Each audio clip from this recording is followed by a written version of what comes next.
করি যে এই পৃথিবীতে এর আগে আর কোনো প্রেজেন্টেশন হয়নি, এই প্রথম একটা মাইক্রোফোন হাতে একজন প্রেজেন্টেশন দিলেন এবং এটাকে জাদুঘরে বোধহয় রাখা যায়, কিংবা এটা নোবেল পুরস্কার যদি না দেয় এটা কম হয়ে যায়। এখন তাকে বলছে দ্বিতীয় ইউনুস থেকেও বড় কেউ এসেছে আমাদের জন্য আশীর্বাদ হিসাবে, এবং তাকে একটা ডিজিটাল পূজা শুরু করে দিয়েছে। ঠিক আছে, দেখেন খুব পরিষ্কারভাবে একটা ব্যাপার বলি। আমাদের এখানে একজন বিজ্ঞ আলোচক বললেন যে এই ধরনের ভাবখানা এমন যে ধরনের প্রেজেন্টেশন এর আগে নাকি কখনো এর আগে কখনো হয়নি, এরকম একটা ভাব নিচ্ছে। আমি আপনাকে প্রশ্ন করি, এরকম বাংলাদেশে এরকম ইনভেস্টমেন্ট সামিট বাংলাদেশের স্বাধীনতার পর আসলে কি হয়েছে কিনা আপনি আমাকে উদাহরণ দেখান। আপনি আমাকে উদাহরণ দেখাতে চাচ্ছেন। দেখেন, আমাদের ফ্যাক্ট বুঝতে হবে। ফ্যাক্ট হচ্ছে যে it's nothing about doctor Yunus government, it's nothing about কে এটা করছে। আমরা সেদিকে দেখতে চাই না, আমরা দেখতে চাই হচ্ছে বাংলাদেশে পজিটিভ কি কাজটা হলো। আপনি আশিক ভাই যিনি যে প্রেজেন্টেশনটাকে নিয়ে আজকে অনেক বেশি আলোচনা হচ্ছে বাংলাদেশে, আমি আপনাকে প্রশ্ন করি, আপনি বাংলাদেশে এর পূর্বে আপনি আমাকে হলফ করে দেখান এর পূর্বে বাংলাদেশে এত স্মার্ট প্রেজেন্টেশন আপনি যে দেখছেন কিনা? আপনি তো দেখেন না ইনফ্যাক্ট।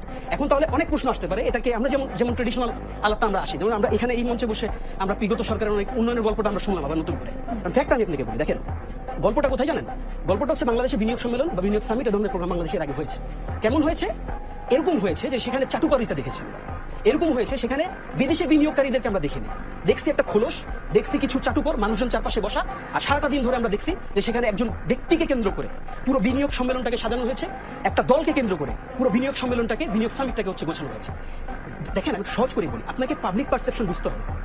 ধরেন আমি যদি এখন বলি যারা যারা প্রশংসা করছে তারা কার, আপনি নিজে আইডিগুলোতে ঢুকে দেখেন, যেই জেনজিরা পরিবর্তন চেয়েছিল, আমি বলি মাঝে মাঝে যে আদমজি ক্যান্টের যে ছেলেটা, রাজুকুত্তরা যে ছেলেটা, ইডেন কলেজের যে মেয়েটা রাস্তায় দাঁড়িয়ে হচ্ছে পরিবর্তনের কথা বলেছিল, তারা আজকে আশিকদের প্রশংসা করছে, তারা আজকে বিনিয়োগ সম্মেলনের প্রশংসা করছে। এখন সেই প্রশংসায় যদি আপনি আপনার উদারতা না দেখান, সেই প্রশংসায় যদি আপনি আপনার সংকীর্ণতা দেখান, এটা আপনার সংকীর্ণতা, এটা আপনার ক্ষীণ দৃষ্টিভঙ্গি, সে জায়গাটা আমার কিছু করার নেই। বা আপনার যদি গাত্র দেওয়া হয় বা আপনার যদি কষ্ট লাগে, it's completely on you.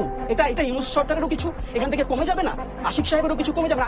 Ashiq সাহেব তো তার সর্বোচ্চটা স্যাক্রিফাইস করেই বাংলাদেশে এসেছে, এই বাংলাদেশে এসছেন। তো আমি আপনাদেরকে আজকে প্রশ্ন করতে চাই, এই মঞ্চ থেকে প্রশ্ন করতে চাই, বাংলাদেশে কোনো রাজনৈতিক দল এখন পর্যন্ত আশিক সাহেবদের মতন একজন ভালো প্রেজেন্টার কি তারা তৈরি করতে পেরেছেন?